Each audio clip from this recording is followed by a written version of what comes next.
Hey guys, today I'm going to be reviewing my QJ 3x3x2 Super Square 1 cube. So, here we go. So, sorry about any glare on the table there. It's really accidental, but if I turn the lights off, it's not going to be very bright in here. So, this is the, hopefully it'll focus. I don't know if it will, but it's the QJ Magic Cube brand. And it's the, the 3x3x2 Super Square 1, You see that circle there, and it looks like it's a regular Super Square 1, but it's only 2 layers here instead of the 4 that's standard. But as far as the actual puzzle itself goes, it basically solves just like a Square 1. You really only need an understanding of how to solve a regular Square 1 to be able to solve it. You basically just solve the top and bottom layers as if it was a regular Square 1, and then instead of fixing that awkward bridge the middle layer can have, where if you look at the middle layer it looks like that, where it's jutting out all oblong, you basically just use those same algorithms to fix these, because you can have it such that you've got, this would be all red and actually a square, but this part would be orange. So you use the same algorithms to fix that. The only real challenge that circle sets up is that if you're not careful, it can get misaligned so that you can't actually turn the puzzle. Say it was off like that, and I wanted to get it back to being normal. You would just squeeze on the bottom layer with your thumbs tightly so that when you turn this loosely, this gets held with the bottom layer since you're holding that tightly, and this square does not really affect the circle because you're holding it loosely. And then once you get it there, you just switch. You sort of squeeze this one and let go with this one, and then you can just slide it back. It's very simple, and there's really not much to it. And I'm going to post a tutorial on how to solve this at some point, just because there doesn't exist one. So even though it is basically the same thing as a regular Square 1, I'll probably just link to a good Square 1 solution video and then just sort of mention anything that are a little quirky about solving this. But other than that, it's basically the same thing. Now, as far as this brand of puzzle goes, I've never even seen any other 2x3x3 Super Square 1, so I have nothing to really compare it to.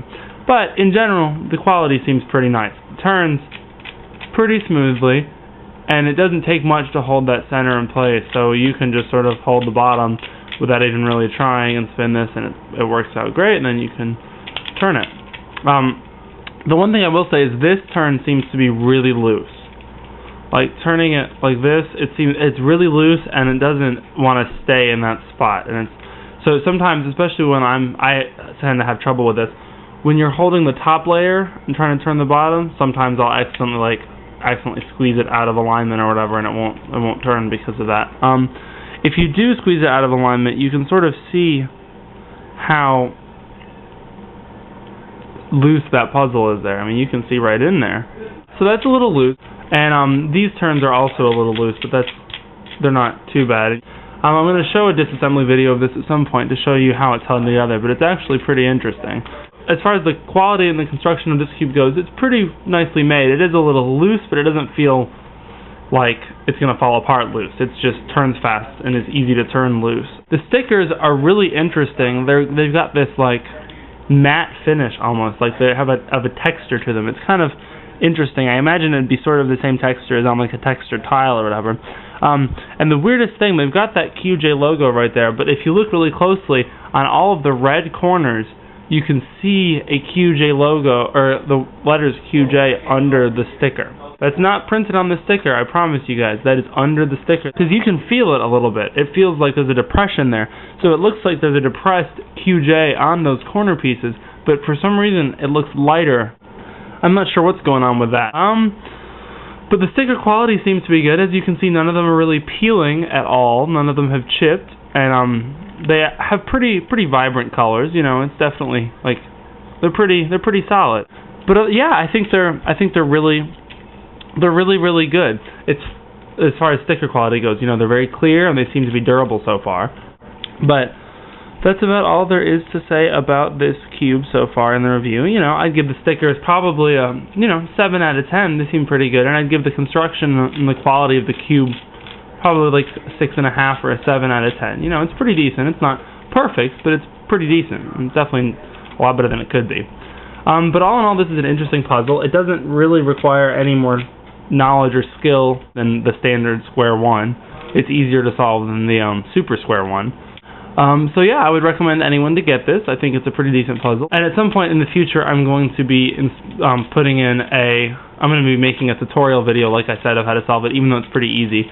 And in that video, I will probably also include a couple disassembly, because like I said, the actual tutorial for how to solve it isn't going to take long at all. So I'll be able to have, a quick tutorial, maybe an average of 3 solve or whatever, and then a disassembly, reassembly, because none of that will take very long. Well, I hope you guys enjoyed this video. It's my first actual review video posted up here, so hope you like it. If not, let me know and tell me what I can improve about it, because I'm always interested in getting better. And if you did like it, let me know what you think I may be doing well. And let me know if you think that this would be a puzzle you'd want to get, because I think it's pretty fun. I actually enjoy playing with this more than my regular square one, but that has more to do with the quality of the square one rather than this puzzle itself. But yeah, so if you like my video, let me know down here in the comments, and I'll see you guys next time.